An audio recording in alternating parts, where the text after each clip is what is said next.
Hello दोस्तों, welcome to Arjun warrior education channel. Arjun warrior education channel में आपका स्वागत है। आज हम लोग प्रैक्टिस सेट नंबर 2 करवाने जा रहे हैं, जो आस पब्लिकेशन एजुकेशन प्राइवेट लिमिटेड का जो ऑनलाइन सेट है उससे लिया गया है, जो एसके झा सर द्वारा डिजाइन किया गया है। चलिए, आज का इस सेट नंबर 66 है, जो मेरा दूसरा सेट होगा।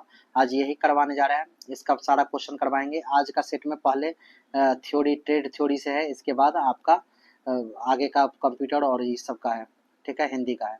चलिए क्वेश्चन नंबर फर्स्ट देखते हैं। देखिए फर्स्ट क्वेश्चन नंबर क्या कर रहा है कि वोल्टेज केबल और एसएल केबल में मुख्य अंतर यह है कि एसएल केबल में क्या होता है, तो एसएल केबल में सभी कोरों पर संयुक्त धात्विक कवच होता है। सभी कोरों पर क्या होता है? संयुक्त धात्विक कवच होता है। सभी कोरों पर संयुक्त धात्विक कवच होता है, ठीक है। आगे देखिए, यहाँ क्वेश्चन नंबर सेकेंड कह रहा है कि ट्रांसमिशन लाइन जोड़ती है, किसको किसको जोड़ती है ट्रांसमिशन लाइन? तो ट्रांसमिशन लाइन पावर स्टेशन से स्टेप डाउन सब स्टेशनों को जोड़ती है। ट्रांसमिशन लाइन क्या करती है? पावर स्टेशन से स्टेप डाउन सब स्टेशनों को जोड़ती है। ट्रांसमिशन लाइन की कुशलता बढ़ती है यदि, ट्रांसमिशन लाइन की कुशलता कब बढ़ती है? यदि वोल्टेज तथा पावर फैक्टर दोनों बढ़ते हैं। यदि वोल्टेज तथा पावर फैक्टर दोनों बढ़ते हैं। ट्रांसमिशन लाइन की कुशलता तब बढ़ती है जब वोल्टेज तथा पावर फैक्टर दोनों बढ़ते हैं, ठीक है। क्वेश्चन नंबर 4 देखिए, 4 क्या कर रहा है? सर्विस लाइनों के लिए निम्नलिखित में से किस खंभे का को प्राथमिकता दी जाती है? सर्विस लाइन के लिए निम्नलिखित में से किस खंभे को प्राथमिकता दी जाती है? तो ये खंभा होता है आपका RC, RC, RC, RCC, RCC. कौन सी खंभा? आरसीसी, ठीक है। खंभे का को प्राथमिकता दी जाती है। कोरोना का प्रक्षेपण निम्न पर होता है। कोरोना का प्रक्षेपण निम्न पर होता है, तो ये केवल एसी संचरण रेखा पर। कोरोना का प्रक्षेपण निम्न पर होता है, तो केवल एसी संचरण रेखा पर। कौन सा विद्युत संयंत्र पर्यावरण प्रदूषण समस्याओं से मुक्त है? तो ये है आपका हाइड्रो पावर संयंत्र। हाइड्रो पावर संयंत्र मतलब जो हाइड्रो पावर से बिजली उत्पन्न करेंगे वो उसमें पर्यावरण की प्रदूषण समस्या नहीं होगी। तापीय पावर स्टेशन में इकोनोमाइजर का काम किसको गर्म करता है? तापीय पावर स्टेशन में इकोनोमाइजर का काम किसको गर्म करने के लिए होता है?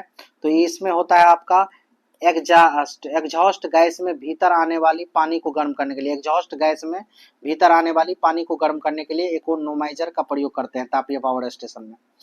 कह रहा है कि आइसोलेटर, आइसोलेटर, आइसोलेटर एक ऑफ लोड स्विचिंग युक्ति है।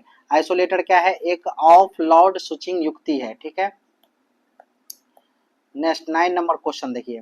9 नंबर क्वेश्चन में आपका क्या कहा जाता है, कहा गया है, देखिए, किसी अधिष्ठान की भूधारा का मान उसकी धारा क्षमता पर निर्भर करता है। अब कह रहा है कि 3 केडब्ल्यू और 200 किलोवाट और 240 वोल्ट गीजर के लिए भू प्रतिरोध का मान अधिकतम सुरक्षित सीमा है, तो कितनी होगी ये? तो देखिए, आपका गीजर का क्या दिया है? गीजर का आपको पावर दिया है। पावर, पावर मीन्स क्या होता है? गीजर का शक्ति दिया है, पावर दिया है गीजर का। अब पावर कितना दिया है गीजर का? तो गीजर का पावर दिया है 3 केडब्ल्यू, और 3 केडब्ल्यू का मतलब क्या होता है? 3000 वाट, 3000 वाट दिया है। वोल्टेज कितना दिया है आपको? तो वोल्टेज दिया है 240 वोल्टेज दिया है।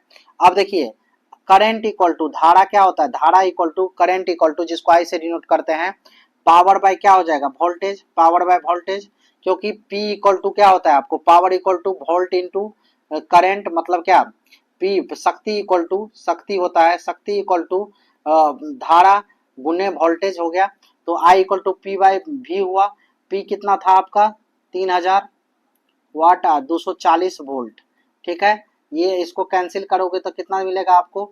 इसको कैंसिल करोगे तो देखिए, इसको कैंसिल करोगे तो 6 से 6 6 4 जा और 6 5 जा, 6 5 जा 50 आया। अब 50 को अगर 4 से आप डिवाइड करोगे तो 50 को 4 से डिवाइड करोगे तो 12.5 आएगा। कितना आएगा? 12.5 आएगा एम्पियर, 12.5 एम्पियर। अब हमको निकालना क्या है? तो अब हमको निकालना है प्रतिरोध। प्रतिरोध को किसके डिनोट करते हैं? आर से। आर इक्वल टू क्या होता है? ओम के नियम से V equal to R I. V equal to क्या होता है आपका? R I. तो आई, आर इक्वल टू क्या होगा? V by I, V by I. अब वोल्टेज कितना था आपका? तो 240। और 240 बाई आप कितना करोगे तो 12.5 इसका क्या निकला था करंट। अब इसको कैंसिल करोगे तो इसको कैंसिल करोगे तो लगभग कितना आएगा 19.2 ओम आएगा। कितना आएगा 19.2 ओम आएगा। तो देखिए इसका 19.2 ओम आएगा। अब देखते हैं 9 नंबर का आंसर। देखिए 9 नंबर का आंसर आपका कितना आया 19.2 ओम। तो अप्रॉक्स कितने के बराबर है तो ये अप्रॉक्स आपका किसके बराबर है 19 ओम के बराबर, 19 ओम के बराबर। ठीक है, अब चलते देखिए स्वचालित विद्युत इस्त्री में तापमान नियंत्रण युक्ति होती है, तापमान नियंत्रण युक्ति होती है तो ये होती है थर्मोस्टेट की। देखिए जहां भी ताप नियंत्रण का बात होगा तो थर्मोस्टेट मार दीजिएगा, थर्मोस्टेट भी है। जहां भी ताप से संबंधित होगा तो थर्मोस्टेट। ठीक है, नियंत्रण संबंधित। रूम हीटर का हीटिंग एलिमेंट निम्न में से का बना होता है। रूम हीटर का हीटिंग एलिमेंट निम्नलिखित का बना होता है तो किसका बना होता है तो ये बना होता है नाइक्रोम का, नाइक्रोम का।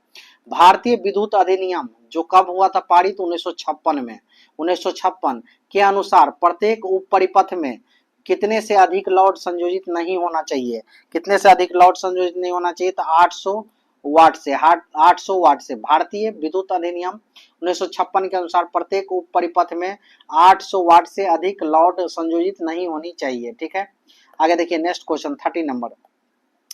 30 नंबर क्या करा है, करा कि 10 वोल्ट 100 क्या मेगा एम्पियर अंकन के 25 बल्ब श्रेणी क्रम में 250 वोल्ट स्रोत से आर पार संयोजित किए जाते हैं। प्रत्येक बल्ब में प्रवाहित होने वाली धारा का मान कहा है आपसे निकालने के लिए। ठीक है, किसका मान कहा है, धारा का मान क्या है। 10 वोल्ट का था क्या आपका, 10 वोल्ट का और कितना एम्पियर 100 मेगा एम्पियर। ठीक है, अंकन 25 बल्ब है, कितना बल्ब है, नंबर ऑफ बल्ब कितना दिया था आपका, नंबर ऑफ बल्ब दिया था आपका तो कितना, नंबर ऑफ बल्ब दिया था आपका 25। अब देखिए अब कह रहा है क्या, इसको श्रेणी क्रम में जोड़ा गया था। किसमें बोला था, श्रेणी क्रम में, मतलब सीरीज में जोड़ा गया था।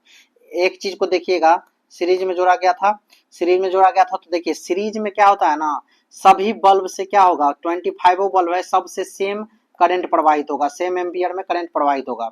देखिए 100 मेगा एम्पियर था, मेगा एम्पियर को आप एम्पियर में बदलोगे तो एम्पियर में बदलोगे तो क्या करोगे, एम्पियर में बदलने के लिए आप मेगा एम्पियर को एम्पियर में बदलना है तो उसमें आप क्या करेंगे, उसमें आपको वन, ये हो गया कितना, इसको आप कितने से, जैसे मेगा एम्पियर को एम्पियर में बदलना है इसको 1000 से क्या करेंगे आप डिवाइड करेंगे तो कितना होगा 0.1 एम्पियर हो जाएगा, 0.1 एम्पियर।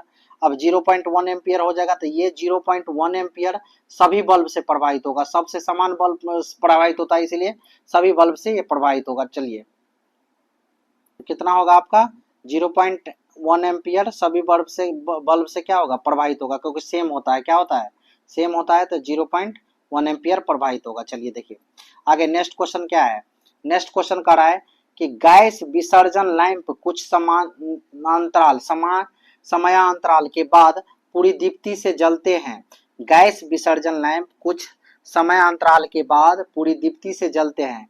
निम्न में से किस लैंप में अन्य को अपेक्षा अधिक समय देरी पैदा करेगी, अधिक समय देरी पैदा करेगी तो ये क्या है sodium vapour lamp, sodium vapour lamp. ठीक है, गैस विसर्जन लैंप कुछ समय अंतराल के बाद पूरी दीप्ति से जलते हैं। निम्न में से किस लैंप में अन्य के अपेक्षा अधिक समय देरी पैदा करेगी तो कौन, सोडियम वेपर लैंप में। कह रहा है कि नियॉन साइन नली के प्रचालन के लिए आवश्यक वोल्टता निर्भर करती है। नियॉन साइन नली के प्रचालन के लिए आवश्यक वोल्टता निर्भर करती है तो किस पर निर्भर करती है, नली की लंबाई पर, नली की लंबाई पर, नली की लंबाई पर। कह रहा है कि खुले फ्यूज का प्रतिरोध होता है, खुले फ्यूज है तो उसका प्रतिरोध क्या होगा अनंत होगा, खुले ओपन फ्यूज है तो उसका प्रतिरोध क्या होगा अनंत होगा। जब एक ही खंबे पर वितरण लाइन तथा स्ट्रीट लाइन दोनों स्थापित हो तो दो खंभों की पारस्परिक परास मतलब बीच की दूरी मीटर में से अधिक नहीं होनी चाहिए। कितनी मीटर से अधिक नहीं होनी चाहिए, परास रेंज जिसको बीच की दूरी भी बोलते हैं, तो ये 45 मीटर से अधिक नहीं होनी चाहिए। जब एक ही खंबे पर वितरण लाइन तथा स्ट्रीट लाइट लाइन दोनों स्थापित हो तो दो खंभों के पारस्परिक परास बीच की दूरी कितनी से अधिक नहीं होनी चाहिए, 45 मीटर से अधिक नहीं होनी चाहिए। कह रहा है कि एसी संचरण में न्यूनतम कितनी चालकों की आवश्यकता होती है? एसी संचरण में न्यूनतम कितनी चालकों की आवश्यकता होती है? तो ये होती है 3 चालकों की। 3 चालकों की, कितनी चालकों की? 3 चालकों की। कह रहा है कि विद्युत उत्पादन केंद्र के अल्टरनेटर के उपचायक अथवा अपचायक ट्रांसफार्मर में संयोजित करने वाली लाइन कहलाती है, क्या कहलाती है? तो करने वाली लाइन कहलाती है। तो क्या कहलाती है ये कहलाती है आपका ये कहलाएगी आपको मेन फीडर लाइन कहलाएगी। क्या कहलाएगी? Main feeder line. कह रहा है कि यदि एकल परत विसरित बाइंडिंग में कुंडलियों की संख्या 24 हो तो खांचों की संख्या कितनी होगी? कुंडली की संख्या कितनी है? 24 है। तो आपसे क्या पूछा है? खांचों की संख्या। तो खांचों की संख्या क्या हो जाएगी? 12 हो जाएगी, क्योंकि खांचों की संख्या होती है कुंडली की संख्या का हाफ। मतलब खांचों की संख्या अगर आप निकालना है तो कुंडली बाय क्या हो जाएगा? 2। तो कुंडली कितना है आपका? 24। 24 बाय 2 करेंगे तो 12 हो जाएगा। कितना हो जाएगा? 12 हो जाएगा। 12 हो जाएगा आपका। खांचों की संख्या कितनी हो जाएगी? 12 हो जाएगी। 12 हो जाएगी। कितनी हो जाएगी खांचों की संख्या? 12। अब इसका फॉर्मूला भी आपको याद करना है तो याद कर लीजिए। जो खांचों की संख्या बराबर कॉइल की संख्या बाय 2। खांचों की संख्या बराबर क्या होगा? कॉइल की संख्या बाय 2। ये बोल दिया हम, या लिखेंगे नहीं? ठीक है, चलिए नेक्स्ट क्वेश्चन। नेक्स्ट क्वेश्चन क्या कर रहा है देखिए। वितरित बाइंडिंग में सभी कुंडलियों के लिए कितनी समान होती है? कितनी समान, क्या समान होती है? वितरित बाइंडिंग में सभी कुंडलियों के लिए क्या समान होती है? तो ये समान होती है आपका पोल पिच। वितरित बाइंडिंग में सभी कुंडलियों के लिए पोल पिच समान होती है। यदि खांचों का कोण 30 डिग्री हो, यदि खांचों का कोण क्या हो आपका? 30 डिग्री हो। खांचों का कोण कितना है आपका? 30 डिग्री हो। वैद्युतांश हो और मुख्य कुंडलन खांचा संख्या 1 से आरंभ होती हो। कितना से आरंभ हो रही है? 1 से। तो प्रारंभिक कुंडलन प्रारंभ होगी खांचा संख्या 4 से। अब कैसे? तो देखिए आपको क्या है कि ये होता है क्या ना, 90 डिग्री फेज अंतर पर रखने के लिए स्लॉट की संख्या होता है 90 डिग्री बाय प्रति स्लॉट कोण। अब प्रति स्लॉट कोण आपका कितना दिया है? 30। तो 90 बाय आप 30 करेंगे तो ये आपका कितना देगा? 3 देगा। अर्थात यदि रनिंग बाइंडिंग की स्थापना स्लॉट संख्या 1 से प्रारंभ होगी तो स्टार्टिंग बाइंडिंग की स्थापना कितना पर होगी? रनिंग बाइंडिंग 1 से स्टार्ट हो रही है तो स्टार्टिंग बाइंडिंग में ये 3 आया है, उसको ऐड कर देंगे तो आप कितना पर जाएगी? 4 पर। रनिंग बाइंडिंग 1 से स्टार्टिंग बाइंडिंग 3 पर, तो दोनों को जोड़ेंगे तो क्या हो जाएगा आपका? 4 हो जाएगा। क्या हो जाएगा? 4 हो जाएगा। तो 4 पर हो जाएगा। देखें नेक्स्ट क्वेश्चन। करा कि आर्मेचर वाइंडिंग कार्य में आपातकालीन परिस्थिति में निम्नलिखित में से कौन सी वार्निश प्रयोग की जाती है? कौन सी वार्निश प्रयोग की जाती है? तो ये आपका होगा वायु से शुष्क होने वाली। आर्मेचर वाइंडिंग कार्य में आपातकालीन परिस्थिति में निम्न में से कौन सी वार्निश प्रयोग की जाती है? तो वायु से शुष्क होने वाली। छोटी डीसी मोटर में प्रयोग किए जाने वाले खांचे हैं। छोटी डीसी मोटर में प्रयोग किए जाने वाले खांचे हैं अर्धबंद खांचे। कौन खांचे? अर्धबंद खांचे। ठीक है। कह रहा है कि किस प्रकार के एसी से डीसी परिवर्तक में क्षतियां कम हो है और दक्षता अधिक है? किस प्रकार के एसी से डीसी परिवर्तक में क्षतियां कम है और दक्षता अधिक है? तो ये होता है आपका मेटल रेक्टिफायर। तुल्यकालिक मोटरें होती है गैर सेल्फ स्टार्टिंग होती है तुल्यकालिक मोटरें। कह रहा है कि 4 पोल और 1800 आरपीएम। कितना? 4 पोल और 1800 आरपीएम।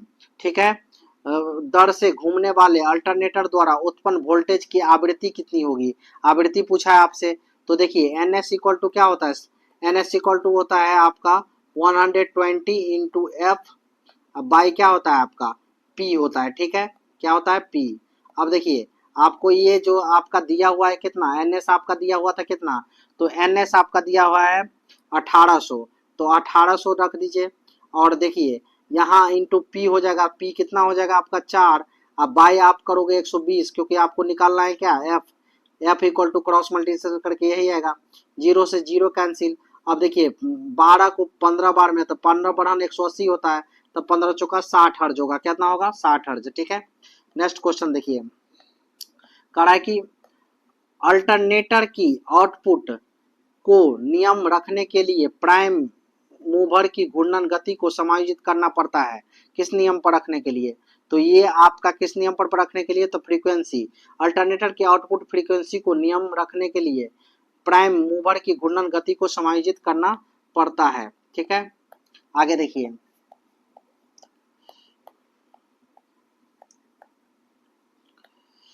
घरेलू फ्रिज में प्रयोग की जाने वाली मोटर कौन सी है। घरेलू फ्रिज जो है, फ्रिज है, उसमें प्रयोग की जाने वाली मोटर कौन सी है। घरेलू फ्रिज में कौन सी मोटर प्रयोग की जाती है, तो घरेलू फ्रिज में आपका मोटर सिंगल फेज प्रेरण मोटर, सिंगल फेज प्रेरण मोटर घरेलू फ्रिज में प्रयोग की जाती है। कैपेसिटर स्टार्ट मोटर का स्टार्टिंग बल गुण टॉर्क कितना होता है, स्टार्टिंग टॉर्क होता है, कितना होता है, तो स्टार्टिंग टॉर्क होता है आपका निर्धारित बल गुण से अधिक, निर्धारित बल गुण से अधिक। कराए संलग्न चित्र में दर्शाया गया ट्रांसफार्मर है। ये जो संलग्न चित्र में यहाँ एम्पियर लगा हुआ है, यहाँ से देखिए सप्लाई दिया जा रहा है और यहाँ ये कॉइल मुड़ा हुआ है और यहाँ पर देखिए ओम और ये दो लगा हुआ है। तो इसको ये किस प्रकार का कह रहा है कि संलग्न चित्र में दिया गया दर्शाया गया ट्रांसफार्मर कौन सा है, ये आपसे पूछा है। तो ये कौन सा ट्रांसफार्मर होगा, तो ये होगा देखिए सीटी ट्रांसफार्मर, मतलब धारा ट्रांसफार्मर, करेंट ट्रांसफार्मर इस चीज को बोलते हैं। सीटी मतलब होता है करंट ट्रांसफार्मर, जिसको धारा ट्रांसफार्मर बोलते हैं। ठीक है, आगे देखिए, कह रहा है कि यह किसने खोजा कि धारा वहन करने वाले समबाह को चुंबकीय क्षेत्र में रखे जाने पर वह गतिशील होगा। यह किसने खोज किया था, तो ये खोज किया था माइकल फैराडे ने, माइकल फैराडे ने। यह किसने खोजा कि धारा वहन करने वाले समबाह को चुंबकीय क्षेत्र में रखे जाने पर वह गतिशील होगा, माइकल फैराडे ने। एक दिष्ट धारा की श्रेणी कितनी वाली क्षेत्र कुंडलियां होती है, कितनी वाली क्षेत्र कुंडलियां होती है, तो ये होगी आपके मोटे तार के कुछ फेरों वाली, मोटे तार के कुछ फेरों वाली। एक दिश धारा की श्रेणी मशीन में मोटे तारों के कुछ फेरे वाले क्षेत्र की कुंडलियां होती है। ठीक है, नेक्स्ट क्वेश्चन कह रहा है कि देखिए, डीसी मशीन में आर्मेचर कोर के लेमिनेशन की मोटाई निम्नलिखित में से लगभग कितनी होती है, निम्नलिखित में से लगभग कितनी होती है, तो ये होती है 0.3 mm से 0.5 mm के बीच, 0.3 mm से 0.5 mm। ठीक है, करा है एक पोल से दूसरे पोल के प्रभाव पर आर्मेचर के करंट में परिवर्तन को क्या कहा जाता है। एक पोल से दूसरे पोल के प्रभाव पर आर्मेचर के करंट में परिवर्तन को कहा जाता है, क्या कहा जाता है, तो परिवर्तन को कहा जाता है कम्यूटेशन। करा है कि देखिए, एक घूर्णित डीसी मोटर में प्रेरित ईएमएफ का क्या उद्देश्य होता है। एक घूर्णित डीसी मोटर में प्रेरित ईएमएफ का क्या उद्देश्य होता है, ये पूछा है आपको क्वेश्चन में, क्या उद्देश्य होता है। तो देखिए, ये जो उद्देश्य होता है आपका सप्लाई वोल्टेज वोल्टता को विरोध करना, सप्लाई वोल्टता को विरोध करना। ठीक है, आगे देखिए, नेक्स्ट क्वेश्चन कह रहा है 440 वोल्ट पर दौड़ रहे एक अंकित मोटर सामान्य वोल्टेज पर दौड़ रहा है, अकस्मात वोल्टेज 340 वोल्ट का पतन होता है, तो मोटर पर क्या प्रभाव पड़ेगा, मोटर पर क्या प्रभाव पड़ेगा, तो मोटर क्या हो जाएगा, अत्यधिक गर्म हो जाएगा। मोटर के वोल्टेज में अचानक कमी होने के कारण धारा में क्या हो जाती है, वृद्धि हो जाती है। मोटर के वोल्टेज में अगर अचानक कमी होगी तो धारा में आपको वृद्धि हो जाती है, और जिसके कारण क्या होगा, मोटर अधिक ऊष्मा उत्पन्न करेगी। मोटर क्या करेगी, अधिक ऊष्मा उत्पन्न करेगी। अधिक ऊष्मा उत्पन्न करेगी तो मोटर गर्म हो जाएगी, ये नियम है उसका। देखिए, 440 वोल्ट पर मोटर पर अंकित है, अब वोल्टेज पर दौड़ रहा है वो, और अकस्मात वोल्टेज 340 होगा तो 60 वोल्ट की कमी हो गई तो मोटर में क्या होगा, ऊष्मा उत्पन्न, अचानक धारा में वृद्धि होगा तो ऊष्मा उत्पन्न होने लगेगा, ऊष्मा उत्पन्न होगा तो मोटर क्या होगा, अत्यधिक गर्म हो जाएगा। ठीक है, यही कंसेप्ट है। ठीक है, चलिए देखिए, नेक्स्ट क्वेश्चन क्या कर रहा है, देखिए कह रहा है कि एक 3 फेज प्रत्यावर्तक 1000 आरपीएम की गति से संचालित होने पर प्रति फेज 2000 वोल्टेज उत्पन्न करता है। उसी क्षेत्र में उत्तेजन के साथ यदि इसे 2000 आरपीएम पर संचालित किया जाता है तो प्रति फेज उत्पन्न वोल्टता कितना होगा, ये आपसे निकालने के लिए कहा है। n इक्वल टू को आप फार्मूला जानते हैं कि क्या होता है, 120 इंटू फ्रीक्वेंसी बाई क्या होता है, बाई पी होता है। अब देखिए, आपका जो ईएमएफ है, ठीक है, ईएमएफ वो जो होता है ईएमएफ, ईएमएफ क्या होता है, ईएमएफ जो होता है ये डायरेक्टली प्रोपोर्शनल होता है किसका, एन का, ठीक है, एन का डायरेक्टली प्रोपोर्शनल होता है।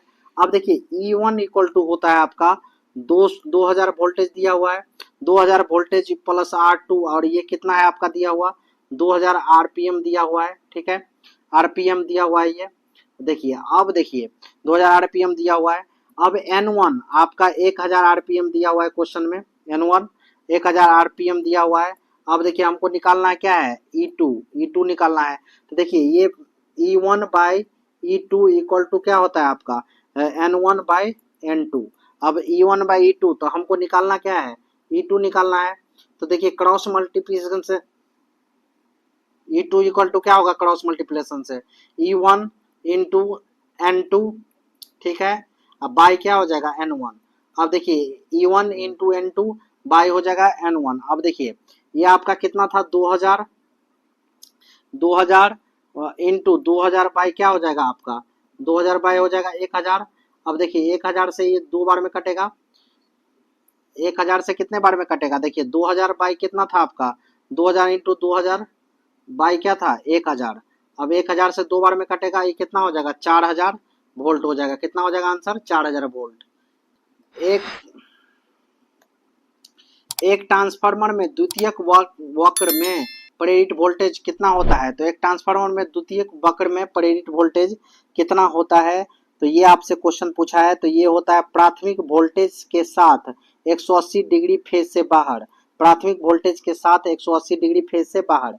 हिस्टेरेसिस हानि किसके द्वारा व्यक्त की जाती है, हिस्टेरेसिस हानि किसके द्वारा व्यक्त की जाती है, तो इसका फॉर्मूला कौन होता है, किसका बोला है हिस्टेरेसिस हानि का, तो हिस्टेरेसिस हानि का फॉर्मूला होता है WH मतलब hysteresis loss equal to NB maximum 1.6 FVW होता है। ये किसका हिस्टेरेसिस हानि का फॉर्मूला होता है आपका, ठीक है। तो इसका आंसर क्या हो जाएगा आपका, अब आंसर हो जाएगा डी नंबर, क्या हो जाएगा डी नंबर हो जाएगा, ठीक है। WH को किससे डिनोट करते हैं, तो इसको हम बोलते हैं WH को हिस्टेरेसिस हानि बोलते हैं, हिस्टेरेसिस लॉस बोलते हैं किसको WH को। अब इसके बाद क्या है आपका V को बोलते हैं वॉल्यूम, वॉल्यूम होता है किसका क्रोड का वॉल्यूम होता है, वॉल्यूम ऑफ क्रोड होता है एसी की आवृत्ति बढ़ाने के लिए। तो कह रहा है हिस्टेरेसिस हानि क्रोड के बार बार चुंबकित तथा विचुंबकित होने से विद्युत शक्ति की जो खपत होती है उसे हिस्टेरेसिस हानि कहते हैं। किसको कहते हैं, क्रोड के बार बार चुंबकित तथा विचुंबकित होने से विद्युत शक्ति की जो खपत होती है उसे हिस्टेरेसिस हानि कहते हैं। इसका मान एसी की आवृत्ति बढ़ाने से बढ़ता है, हिस्टेरेसिस हानि का मान एसी की आवृत्ति बढ़ाने से क्या होगा, बढ़ेगा, ठीक है। नेक्स्ट क्वेश्चन देखिए, कहा कि कोर टाइप ट्रांसफार्मर की तुलना में सेल टाइप ट्रांसफार्मर में लीकेज फ्लक्स कितना होता है, तो लीकेज फ्लक्स कितना होता है, तो कम होता है, कम होता है। कोर टाइप ट्रांसफार्मर की तुलना में सेल टाइप ट्रांसफार्मर में लीकेज फ्लक्स कम होता है, ठीक है। आगे देखिए, कह रहा है कि स्विच ऑन किए जाने पर छत का पंखा यदि कम चाल से उसी दिशा में घूमना शुरू कर देता है तो यह समझना जाना चाहिए, क्या यह समझना चाहिए कि क्या समझना चाहिए कि, तो ये समझना चाहिए कि कैपेसिटर खराब हो गया है। स्विच ऑन किए जाने पर छत का पंखा यदि कम चाल से उसी दिशा में घूमना शुरू कर देता है तो यह समझना चाहिए कि कैपेसिटर खराब हो गया, जिसको हम लोग कंडेंसेटर कहते रहते हैं। आगे देखिए, प्रेरण मोटर में अगर रोटर प्रतिरोध बढ़ता है तो आरंभिक बलागुण स्टार्टिंग टॉर्क कितना हो जाएगा, तो स्टार्टिंग टॉर्क जो होगा आपका वो बढ़ता है। प्रेरण मोटर में अगर रोटर प्रतिरोध बढ़ता है तो आरंभिक बलागुण स्टार्टिंग टॉर्क बढ़ता है।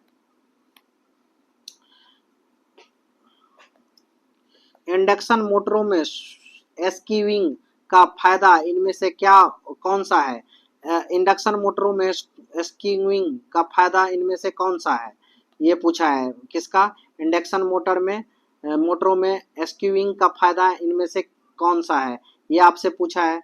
तो स्कीविंग का फायदा इनमें से कौन सा है, तो जब हम बात करेंगे स्कीविंग का फायदा, तो स्कीविंग का फायदा इनमें से कौन सा है, तो ये है आपका कि शोर कम करना और मोटर को संचालन आसान बनाना, ये भी है। चुंबकीय लॉकिंग की प्रवृत्ति को कम करना, ये भी है। रोटर और स्टेटर वाइंडिंग के बीच परिवर्तन अनुपात को बढ़ाना, ये भी है। ये सब हो जाएगा इनमें से सभी, ठीक है। नेक्स्ट क्वेश्चन क्या कर रहा है, देखिए नेक्स्ट क्वेश्चन कर रहा है आपसे कि यदि किसी प्रेरण मोटर का समर्पण स्लिप 0.1 है, समर्पण स्लिप कितना है आपका 0.1 है समर्पण स्लिप, ठीक है, समर्पण स्लिप 0.1 है, जबकि इसकी तुल्यकालिक गति 1000 आरपीएम है, तो इसकी घूर्णक रोटर की गति कितनी होगी, रोटर की गति निकालने के लिए देखिए स्लिप दिया हुआ है कितना आपका 0.1, ठीक है, स्लिप दिया हुआ है। अब एनएस आपका कितना दिया हुआ है, तो एनएस दिया है आपका कितना 1000 आरपीएम। अब देखिए तो घूर्णक रोटर का बोला है तो स्लिप परसेंटेज निकालते हैं, तो क्या करते हैं हम, स्लिप परसेंट निकालने के लिए आप एनएस माइनस एनआर बाई क्या होगा, एनएस माइनस एनआर बाई क्या होता है आपका एनएस, ठीक है। अब ये जो निकालेंगे तो हम कितना दिया है आपका स्लिप, तो 0.1 को अगर आप बदलोगे तो 0.1 को लिखोगे तो 1/10 लिखोगे, 1/10 इक्वल टू क्या हो जाएगा, ये है आपका 1000 माइनस एन आर बाई 1000, ठीक है, 1000 से 100 से 100 कट गया, अभी कितना हो जाएगा क्रॉस मल्टीप्लिकेशन 100 हो गया आपका 100 इक्वल टू कितना 1000 माइनस एन आर, ठीक है। अब एन आर इस साइड जाएगा, एन आर इक्वल टू कितना हो जाएगा 1000 माइनस 100, तो बाई कितना हो जाएगा 900, 900 हो गया आंसर।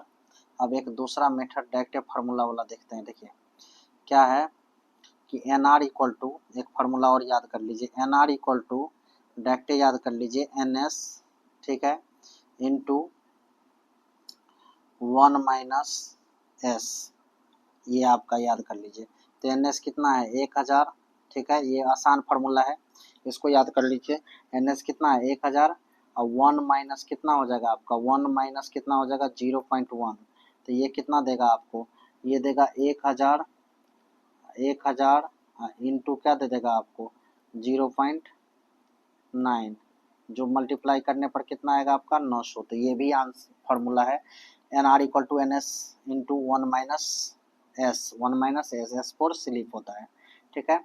नेक्स्ट क्वेश्चन देखिए क्या कर रहा है सिंक्रोनस मोटर किस पावर कारक पर कार्य कर सकता है, कौन सा पावर फैक्टर पर कार्य करता है सिंक्रोनस मोटर, तो सिंक्रोनस मोटर काम करता है लीडिंग, लैगिंग और यूनिटी पावर कारक पर, पावर फैक्टर पर कार्य कर सकता है।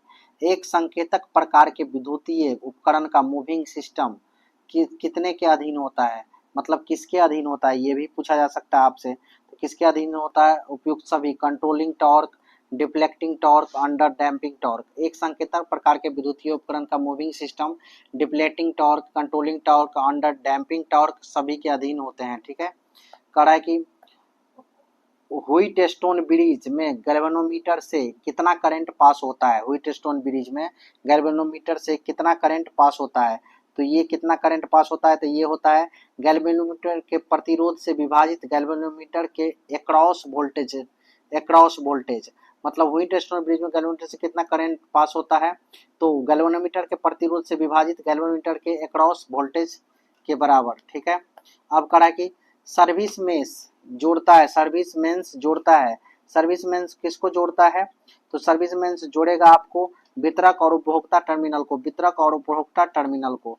खड़ा है 600 वोल्टेज के अधिकतम वोल्टेज पर संचालित किए जा सकने वाले उपकरण के लिए आवश्यक विद्युत रोधन प्रतिरोध परीक्षण वोल्टेज कितना होगा, परीक्षण वोल्टेज कितना होगा ये आपसे पूछा है, तो ये आपका कितना हो जाएगा परीक्षण वोल्टेज, ये पूछा है, तो परीक्षण वोल्टेज होता है, देखिए आप हम लोग जानते हैं कि 600 वोल्टेज के अधिकतम वोल्टेज पर संचालित किए जा सकने वाला जो उपकरण होता है, जो भी उपकरण होता है इलेक्ट्रॉनिक उपकरण के लिए आवश्यक विद्युत रोधन प्रतिरोध परीक्षण वोल्टेज 1000 वोल्टेज होता है, कितना होता है 1000 वोल्टेज होता है, क्योंकि लो वोल्टेज केबल का अधिक वोल्टेज सीमा 1.1 के भी होता है, याद कर लीजिए 1.1 के भी, जो 1000 वोल्टेज के बराबर हो जाएगा लगभग। ऑपरेटिंग प्रणाली यह निर्धारित करती है, ऑपरेटिंग प्रणाली यह निर्धारित करती है, तो ये हो गया प्रोसेसर के साथ प्रयोक्ता का समागमन, प्रोसेसर के साथ प्रयोक्ता का समागमन ऑपरेटिंग सिस्टम प्रणाली निर्धारित करती है। निम्न में से कौन सा सामान्य डाटा तत्वों का सबसे छोटे से सबसे बड़े तक का सही क्रम है, सबसे छोटे से सबसे बड़े तक का सही क्रम है, कौन सा सामान्य डाटा का, तो देखिए ये है आपका करैक्टर, करैक्टर के बाद फील्ड, फील्ड के बाद रिकॉर्ड, रिकॉर्ड के बाद फाइल, फाइल के बाद डाटाबेस। देखिए याद कैसे रखिएगा, देखिए करैक्टर से याद रख लीजिए, क्रिकेट, क्रिकेट याद कर लीजिए। क्रिकेट खेलने के लिए, करैक्टर बनाने के लिए आप कहाँ जाइएगा, फील्ड में। फील्ड में जाइएगा तो आप क्या कीजिएगा, एकदम सेंचुरी का सेंचुरी रिकॉर्ड बनाइएगा। क्या कीजिएगा, रिकॉर्ड बनाइएगा। और रिकॉर्ड बनाइएगा तो आपका रिकॉर्ड का क्या होगा, फाइल मेंटेन होगा। अब फाइल मेंटेन में होगा तो इसका डाटाबेस तैयार होगा, जो सबसे ज्यादा शतक कैसे बनाया। तो आप क्या याद रख लीजिए, क्रिकेट से क्या करेंगे, करैक्टर, करैक्टर से क्या होगा, फील्ड में जाएंगे, इसके बाद रिकॉर्ड बनाएंगे, रिकॉर्ड का फाइल तैयार होगा, फाइल से डाटाबेस आएगा। यही निम्नलिखित में से कौन सा समान डाटा तत्वों का सबसे छोटे से सबसे बड़ा, सबसे छोटा आपका करैक्टर है और सबसे बड़ा आपका डाटाबेस है। इसके बीच में फील्ड, रिकॉर्ड और फाइल आता है, ठीक है।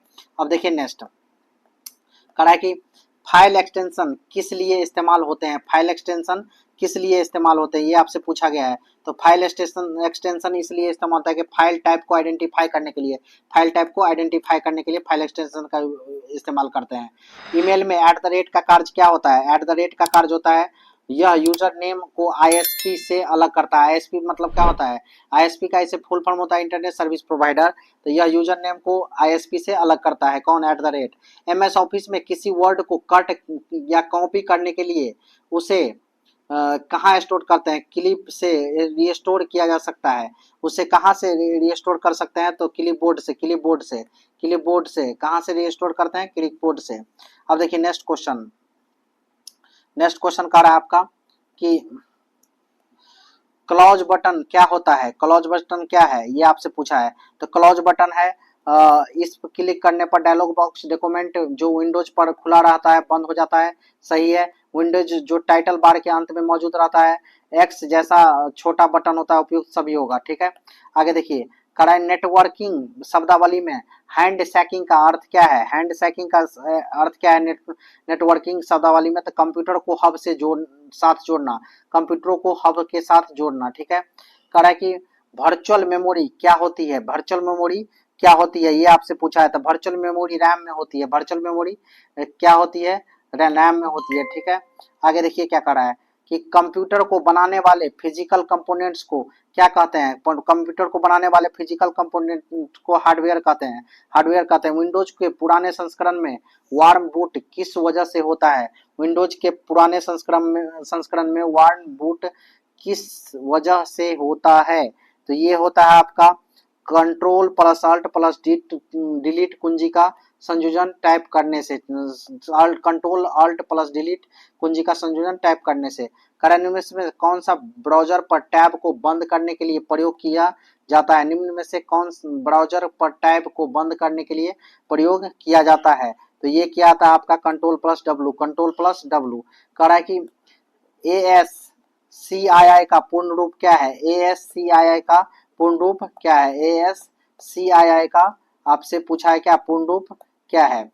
तो ये आपका है अमेरिकन स्टैंडर्ड से शुरू होता है, ये एक मिनट, ASCII का पूर्ण रूप है, तो ये आपका American standard code for information interchange. ASCII का फुल फॉर्म क्या होता है, ASCII का फुल फॉर्म होता है American standard code for information interchange, ठीक है।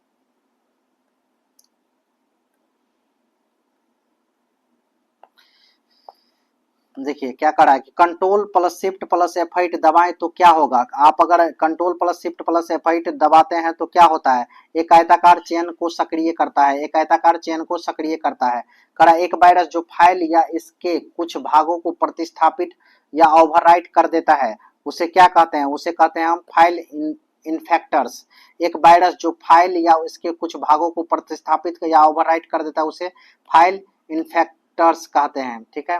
कह रहा है कि ब्लूटूथ तथा वाईफाई के बीच क्या अंतर है, ब्लूटूथ तथा वाईफाई के बीच क्या अंतर है, तो ब्लूटूथ 2.4 गीगाहर्ट्ज रेडियो आवृत्ति फ्रीक्वेंसी पट पर प्रयुक्त करता है, जबकि वाईफाई 2.4 गीगाहर्ट्ज अथवा 5 गीगाहर्ट्ज आवृत्ति पट प्रयुक्त कर सकता है, ठीक है। नेक्स्ट देखिए, नेक्स्ट है क्या का, देखिए आपका कंप्यूटर खत्म हो गया, अब चलते हैं हम हिंदी में। देखिए हिंदी में क्या कहा गया है, कह रहा है कि सावधान का सही संधि विच्छेद क्या होगा, सावधान का आपका संधि विच्छेद पूछा है। तो सौ जोड़ अवधान, सौ जोड़ अवधान मतलब सावधान होता है, सौ जोड़ अवधान, ठीक है। सौ में अ आया, अ जोड़ अ बन करके देखिए अ में भी अ आया, ये बनाता है आ, इसीलिए देखिए 100 में अ और ये आ, तभी बन जाएगा साव, क्या बन जाएगा साव, और तब बन जाएगा धान। सब जोड़ अ जो स धन अ, यही है सावधान। समास के पदों को अलग करने को क्या कहा जाता है? जब समास के पद को अलग करते हैं उसे क्या कहते हैं? विग्रह कहते हैं। अवनी का विलोम क्या है? अवनी का विलोम पूछा है आपसे, क्या पूछा है? अवनी का विलोम अंबर होता है। अवनी का विलोम, अवनी का विलोम क्या होता है? अंबर होता है, अंबर होता है अवनी का विलोम। आगे देखिए, कह रहा है कि चंद्रहास का पर्यायवाची क्या है? चंद्रहास का पर्यायवाची पूछा है आपसे। चंद्रहास का पर्यायवाची जब पूछा है तो ये होता है तलवार, क्या होता है? तलवार होता है, ठीक है। अब देखिए नेक्स्ट, कह रहा है कि पीढ़ी दर पीढ़ी चला आना वाला, इसके लिए समुचित अर्थ, पीढ़ी दर पीढ़ी चला आने वाला शब्द के लिए समुचित शब्द क्या होगा? तो ये होता है आपका पीढ़ी दर पीढ़ी चला आने वाला के लिए अन्व यागत, अन्व यागत, अन्व यागत, अन्व यागत, ठीक है। कह रहा है कि अंधे का दीप को दीपक दिखाना, मुहावरे का सही अर्थ चुनिए। अंधे को दीपक दिखाना, मुहावरे का सही अर्थ चुनने के लिए किसको बोला है? अंधे को दीपक दिखाना। इसका मुहावरे का सही अर्थ है ना समझ को उपदेश देना, ना समझ को उपदेश देना। राजा सेवक को कंबल देता है, देता किसको है? सेवक को। क्या देता है? कंबल देता है। तो कंबल देता है तो संप्रदान को के लिए क्या होता है? संप्रदान कारक, संप्रदान कारक को के लिए संप्रदान कारक। करा के प्राग्ञ ऐतिहासिक में किस उपसर्ग का प्रयोग किया गया है? प्राग्ञ ऐतिहासिक में किस प्राग ऐतिहासिक में प्राग जोड़ ग होगा, ऐतिहासिक तो प्राग ऐतिहासिक। रिझी रिझी रहसी रहसी, हंसी हंसी उठे, सौसे भरी आंसू भरी, कहत दई दई, उपरोक्त पंक्ति में कौन सा अलंकार है? देखिए, र र र र ह रिपीट हो रहा है। र र र ह का रिपीट हो रहा है। जब रिपीट होता है तो अनुप्रास। जब रिझी देखिए, रिझी रिझी रहसी रहसी, हंसी हंसी, मतलब सब में क्या है? र र र र ह का क्या हो रहा है? रिपीट हो रहा है, तो इसमें क्या क्या कहेंगे? अनुप्रास अलंकार, ठीक है। कराए पृथ्वीराज राज रासो हिंदी साहित्य के किस काल में लिखा गया था? पृथ्वीराज रासो हिंदी साहित्य के किस काल में लिखा गया था? तो ये लिखा गया था आदिकाल में, आदिकाल में। उस विकल्प का चयन कीजिए करे जो तीसरे शब्द से उसी प्रकार संबंधित है जिस प्रकार दूसरा शब्द पहले शब्द से। देखिए, मंत्री परिषद में होता है, मंत्री कहाँ होता है? परिषद में। तो नाभिक किस में होगा? क्रू में। क्रू मेंबर को नाभिक, नाभिक के मेंबर को क्रू कहा जाता है, ठीक है। अब देखिए यहाँ कह रहा है कि संबंधित पहली संख्या दूसरी संख्या से वही कह रहा है। 3 का क्या बनाया है यहाँ? 51। तो कह रहा है 7 का क्या बनेगा? 3 का 51 बनने के लिए देख लीजिए आप क्या किया होगा, कुछ ना कुछ स्क्वायर क्यूब, क्योंकि डिफरेंस बहुत ज्यादा का है, बहुत ज्यादा का डिफरेंस है, तो क्या चल सकता है? ये दिमाग लगाना पड़ेगा थोड़ा। देखिए, अगर हम 3 का क्यूब करते हैं तो 3 का क्यूब कितना हुआ? 27। अब 27 का लगभग ट्वाइस के आसपास हुआ है, तो 27 टू जा कितना हो गया? 54। अब 54 में से हम 3 अगर सबट्रैक्ट कर दें तो कितना आ गया? 51 आ गया। ये तो बैठ गया इस पर। ऐसे ही अगर हम 7 का क्यूब करें तो 343 होता है, ठीक है। 7 का क्यूब कितना होता है? तो 343 होता है। अब देखिए, इसमें से हम अगर 343 में को अगर हम किससे 2 से मल्टीप्लाई करेंगे तो कितना देगा आपका? 34 दूना 68, 68 और ये 3 दूना 6, 686। इसमें से हम 7 अगर सबट्रैक्ट कर दे तो कितना देगा? 60 सबट्रैक्ट करने पर आपको देगा कितना? डी नंबर 679, ठीक है। तो इसका ऑप्शन हो जाएगा डी। देखिए कितना लॉजिकल दिया हुआ था। नेक्स्ट क्वेश्चन देखिए, कह रहा है कि विकल्पों में दिए गए शब्दों में युग्म में से कौन सा संबंध वही है जो दिए गए युग में है? कुवैत का दिनार, कुवैत का जो मुद्रा होता है उसे क्या कहा जाता है? दिनार कहा जाता है। किसके मुद्रा को? कुवैत के मुद्रा को। तो अब आपसे पूछा है कि इसी तरह से कौन संबंधित है? तो यूके को डॉलर, यूके का डॉलर नहीं होता है, यूके तो होता है पाउंड स्टर्लिंग, स्टर्लिंग पाउंड होता है, ये तो वहाँ जापान को कहा जाता है। जापान का मुद्रा येन होता है, आपको पता होगा। आप देखिए, बांग्लादेश का टाका और राजधानी ढाका, ढाका टाका यही सही है। ईरान का दिनार नहीं होता है, ठीक है। आगे देखिए, तो बांग्लादेश का टाका ढाका यही सही है। कह रहा है कि एक फोटोग्राफर में एक लड़के की ओर इशारा करते हुए सुधीर ने कहा। देखिए, ये लड़का है, लड़का, और इसके इशारा करते हुए सुधीर ने कहा। कौन कहा है? सुधीर कहा है, ठीक है। क्या कहा है? सुधीर ने कहा वह मेरे नाना की एकलौती संतान का पुत्र है। वह मेरे नाना की एकलौती संतान का पुत्र है। तो लड़का सुधीर से किस प्रकार संबंधित है? वह मेरे नाना की इकलौती संतान का पुत्र है। तो नाना की इकलौती संतान क्या होगा? उसकी मम्मी होगी, और उसकी मम्मी का पुत्र है। तो उसकी मम्मी का पुत्र है तो कौन लाएगा? उसको भाई लाएगा। ठीक है, चलिए देखिए आगे नेक्स्ट कह रहा है कि निश्चित कुट भाषा में क्रिएशन को रिएक्शन लिखा गया, तो कुट भाषा में इस सीक्वेंस को क्या लिखा है? देखिए CREA, तो CR तो CR को RC किया है, इसको पलटा है, फिर इसको पलटा है, फिर इसको पलटा है, पलट दीजिए दो दो का पेयर बना करके, वही आंसर हो जाएगा। देखिए तो ES ये दोनों हो, ठीक है। इसके बाद NE ये होगा, इसके बाद EC आपका बी नंबर ऑप्शन हो जाएगा, दो दो का पेयर को पलटा है। ठीक है, आगे देखिए कड़ा की निम्नलिखित आकृति में दिए गए प्रश्न से बनाया गया, तो आकृति से खुले घन से बनाया नहीं जा सकता है। देखिए इस आकृति से कौन सा घन नहीं बनाया जा सकता है? खुले घन है, उसे कौन नहीं बनाया जा सकता है? याद रखिएगा इसमें एक कंसेप्ट होता है, अल्टरनेट चलता है, इसका उल्टा ये चलेगा, ठीक है, इसका उल्टा ये चलेगा और इसका उल्टा ये चलेगा। तो दिखेगा कौन कौन आप देख लीजिए। अगर ये दिख रहा है तो 5 वाला, 1 वाला दिख रहा है तो ये 5 वाला नहीं दिखेगा।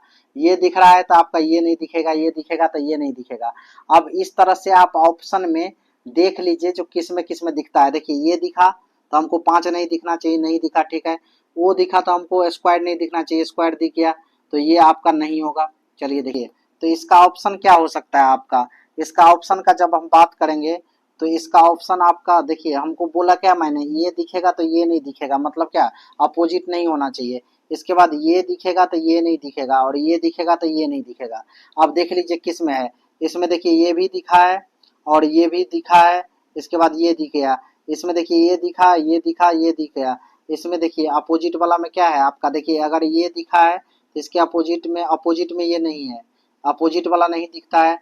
अब देखिए यहाँ साइड में तो हो सकता है, तो इसका ऑप्शन क्या होगा? बी होगा। लेकिन क्या पूछा है आपसे? नहीं बनाया जा सकता है, तो यही ना होगा, बी ए वाला नहीं बनेगा, क्योंकि आपको अपोजिट वाला में नहीं दिखना चाहिए, ये दोनों दिख गया तो यही आपका ऑप्शन हो जाएगा। नहीं बनाया जा सकता, ये सब बनाया जा सकता है, ठीक है। उल्टा पूछा था, वही समझ जाइए कि अल्टरनेट नहीं दिखता है। वर्षा उत्तर की दिशा की ओर देख रही थी, उत्तर की दिशा की ओर देख रही थी, ये उत्तर हुआ आपका, देख रही है इधर। अब देखिए इस पर हम ये बना लेते हैं आपका, करा 135 दक्षिणावर्त, 135 डिग्री ये दक्षिणावर्त घूम रही है। कैसा घूम रही है? 135 डिग्री दक्षिणावर्त ये घूम रही है। तो 135 डिग्री दक्षिणावर्त घूमेगी, दक्षिणावर्त घड़ी के दिशा में क्लॉकवाइज। तो यहाँ से देखिए, यहाँ से 90 गई और 90 से ये 45 चलेगा तो ये 35 हो जाएगा। ये वाला कौन? ये वाला, तो ये 135 चली। अब कह रहा है दोबारा 225 दक्षिणावर्त घूमी, दोबारा 225, तो फिर से 45 45 और फिर से 90, तब 135 और 135 हुआ। 135 में हम कितना जोड़ेंगे? 135 में फिर से 90 जोड़े तो कितना होगा? 90 जोड़ेंगे तो 5 5 10 का 0, 135 में 9 3 12, 1 13 का 3, 1 1 2, तो 230 हो जाएगा। 230 लगभग इधर जाएगी। तो अब वह किस दिशा में देख रही है? तो ये उत्तर और क्या है आपका? उत्तर और पश्चिम है ये। तो उत्तर पश्चिम कौन सा ऑप्शन है? 82 का आपका सी नंबर, उत्तर पश्चिम में देखेगी, लगभग यहाँ आएगा, ठीक है। चलिए देखिए आगे, समीकरण को सही बनाने के लिए विकल्पों के संकेतों से के सही क्रम को चुना जा सकता है। देखिए सही बनाना है हमको, 40 लाना है, 40 लाएंगे तो किसको किसको बदलना होगा, तो 40 आ जाएगा, समझ जाइए। अब देखिए यहाँ अगर प्लस माइनस करते हैं तो 18 पंचे 90 और 90 में से 50 गया 40, तो गुना और भाग को बदल दीजिए, गुना और भाग माइनस को। ये देखिए डी नंबर इसका हो जाएगा कितना? 83 का डी नंबर। 84 देखिए क्या कह रहा है कि निम्नलिखित में से दिए गए विकल्प में से प्रश्न के स्थान पर क्या आएगा? प्रश्न के स्थान पर आपसे पूछा है, तो छतरी 18 2 20 हो जाएगा, ठीक है। ऐसे चल रहा है। अगर ऐसे इसमें करते हैं तो छतरी 18 2 20, 7 चौका 28, नहीं ऐसे नहीं चल रहा है। तो कुछ और दिमाग लगाइए जो कैसे चल रहा है। तो देखिए यहाँ, अब देखिए ये भी तो है, हमको कैसे चल रहा है ये पूछ रहा है। तो अगर हमको कितना लाना है, तो ये दोनों को अगर जोड़ते हैं 3 2 कितना होगा? 5, और 5 का स्क्वायर कितना होता है? 5 का स्क्वायर होता है कितना आपका? 25, और 25 में से 5 करेंगे तो हमको 20 आ जाएगा। ऐसे ही तो 20 आ गया। लेकिन अगर हम ऐसे 6 + 3 का स्क्वायर है उसको घटा देंगे तो 6 + 3 होगा 9 9 81, 81 में से 9 घटा दिए तो 72। ऐसे ही इसको देखिए, ये दोनों का जोड़ करके 7 1 8, 8 का स्क्वायर कितना 64 है, 64 में से 8 घटा देंगे तो 8 घटा देंगे तो 8 8 64, तो 8 7 56 हो जाएगा। और 56 में से फिर से इसको कितना करना है, 56 हो गया ये, तो 56 तो दिया हुआ है। अब ये देखिए 7 6 13, 13 13 169, 169 में से आप क्या घटा देंगे, 13 घटा देंगे, तो 169 में से 13 घटाएंगे, 9 में से 3 गया तो कितना 6, और 16 में से 1 गया तो 5, तो 156, 156 कौन सा है, सी नंबर ऑप्शन। मतलब दोनों को जोड़ करके और उसका स्क्वायर निकाल करके फिर उसमें से घटाना था, ठीक है।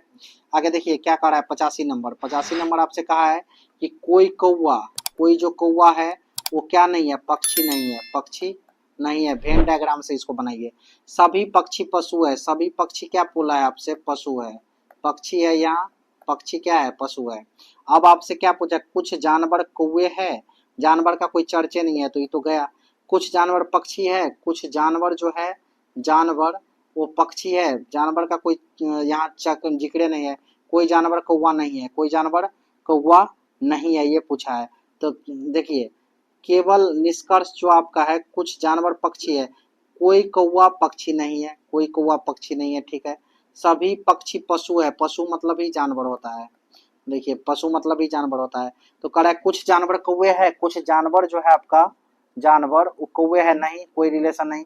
कोई जानवर, कुछ जानवर पक्षी है, कुछ जानवर जो है पक्षी है, हाँ ये है। ये क्यों होगा, तो देखिए ये नंबर हो जाएगा, दोनों गलती है, क्योंकि ये देखिए पशु को ही जानवर कहा जाता है तो कुछ है। चलिए देखिए अब कह रहा है कि अब देखते हैं हम लोग, सेलेक्ट द अप्रोप्रिएट साइनोनिम्स। अब इंग्लिश आ गया, इंग्लिश का देखते हैं। देखिए इंग्लिश क्या कर रहा है, देखिए इंग्लिश में कर रहा है 86 नंबर में, जो साइनोनिम्स क्लोजल के लिए। क्लोजल का मतलब होता है बहुत बड़ा। अब बहुत बड़ा चीज होगा तो उसको हम क्या बोलेंगे, उसका अपोजिट पूछा है कि एक मिनट उसका क्या पूछा है, अप्रोप्रिएट एंटोनिम, अपोजिट पूछा है। अपोजिट पूछा है तो बहुत बड़ा का अपोजिट क्या होता है, टीनी छोटा। अगर इसका सपोजिट पूछता तब भास्ट होता, लेकिन अपोजिट पूछा है तो क्या होगा, एंटोनिम्स, एंटोनिम्स टीनी हो जाएगा। कह है कि fill select the appropriate option to fill in the blanks. My sister, ये पोस्ट ऑफिस है, मैरिज मेरे बहन के शादी, पास्ट पीसफुली। अब देखिए पास्ट है, अब पास्ट क्या होता है, पास्ट अपने साथ प्रीपोजिशन लेता है, जो भी वर्ब अपने साथ प्रीपोजिशन लेता है तो वो क्या होता है, फ्रेजल वर्ब कहलाता है। अब फ्रेजल वर्ब किसके तरफ व्यवहार होता है, मुहावरा की तरह, तो मुहावरा की तरह। तो देखिए passed by, passed away, passed off, passed out. अब इसमें देखिए आपका जो पास्ट मतलब बीत गया शांतिपूर्वक, तब पास्ट ऑफ होता है। पास्ट अवे करते हैं तो पास्ट अवे का मतलब होता है गुजर जाना, कोई मर जाता था। पास्ट आउट का मतलब होता है पूरी तरह से खत्म हो जाना, और बाय का मतलब होता है राही। अब देखिए पासर बाय, पास्ट बाय, ये होता है। अब देखिए इसमें से क्या बोला है, select the most appropriate meaning of the given items. Lock stock and barrel, lock stock and barrel, इसका मुहावरा तो ये होता है, लॉक कर दीजिए, स्टॉक कर लीजिए, बारेल कर लीजिए, इसका मतलब कंप्लीटली, पूर्णतः, पूर्णतः इसका मुहावरे का अर्थ होता है। अब देखिए कह रहा है कि select the word which means the same as the group of words given. A place where storing and military equipment, जहां पर मिलिट्री इक्विपमेंट रखा जाता है, शस्त्रागार बोलते हैं उसको, और उसको अंग्रेजी में बोलते हैं एर्सेनल, एर्सेनल, ठीक है। Select the most appropriate synonyms of the given word. Insult, insult तो आप जानते हैं किसी को क्या करना, इंसल्ट करना। तो इंसल्ट कर रहे हैं इसका मतलब उसको ओफेंड कर रहे हैं, ओफेंड कर रहे हैं उसको मतलब ओफेंड कर रहे हैं, इंसल्ट कर रहे हैं तो, ठीक है। अब देखिए जीके 10 जीके यहाँ से स्टार्ट हो रहा है। ब्रिटिश भारत में किस अधिनियम द्वारा मुसलमानों को पृथक निर्वाचन का अधिकार दिया गया। पृथक निर्वाचन का अधिकार तो ये आपको मार्लो मिंटो सुधार 1909 द्वारा, मार्लो मिंटो सुधार 1909 द्वारा, ये सब देखना है तो मेरा फटाफट जीके सीरीज में देखिए, यहीं से सारा क्वेश्चन आपको पता चल जाएगा। रॉलेट एक्ट की प्रतिक्रिया के रूप में को राष्ट्रीय अपमान दिवस मनाया गया। कौन सा प्रतिक्रिया के रूप में राष्ट्रीय अपमान दिवस कब से मनाया गया, तो ये मनाया गया था आपका 6 अप्रैल 1919 को राष्ट्रीय अपमान दिवस मनाया गया, 6 अप्रैल 1919 को, ठीक है। आगे देखिए आगे क्या कह रहा है, देखिए कह रहा है कि भज्जी जनपद, भज्जी महाजनपद की राजधानी कहाँ थी, भज्जी महाजनपद की राजधानी वैशाली, वैशाली, भज्जी की वैशाली, ठीक है। अब भारत के निम्न राज्यों में से किसे चीनी का कटोरा कहा जाता है, चीनी का कटोरा किसे कहा जाता है, उत्तर प्रदेश को, उत्तर प्रदेश को, उत्तर प्रदेश को। अब देखिए सतपुड़ा और बिंद के बीच कौन सी नदी बहती है? सतपुड़ा और बिंद के बीच बहती है नर्मदा नदी। नर्मदा सतपुड़ा और बिंद के पहाड़ी के मध्य बहती है। राज्यों की विधान परिषदों का निर्माण या समाप्ति कर सकता है? कौन कर सकता है ये राज्यों को विधान परिषद का निर्माण और समाप्ति? तो ये कर सकता है आपका संसद। संसद कह रहा है कि राज्य सरकार का संवैधानिक प्रमुख कौन होता है? तो संवैधानिक प्रमुख का बात करेंगे राज्य सरकार का तो राज्यपाल, केंद्र सरकार का राष्ट्रपति। आगे देखिए, हाल ही में भारत और किस देश की नौसेना का पहला द्विपक्षीय अभ्यास एक्स अयुत्या शुरू हुआ? एक्स अयुत्या शुरू हुआ तो ये थाईलैंड। भारत और थाईलैंड के बीच एक्स अयुत्या द्विपक्षीय सैन्य अभ्यास शुरू हुआ। हाल ही में पीएम विश्वकर्मा योजना लागू करने वाला पहला केंद्र शासित प्रदेश कौन बना है? पीएम विश्वकर्मा योजना लागू करने वाला पहला केंद्र शासित प्रदेश बना है जम्मू कश्मीर। कह रहा है कि हाल ही में किस राज्य के कपाडा, गंडा, सौल और लांजिया सौरा पेंटिंग को जीआई टैग मिला?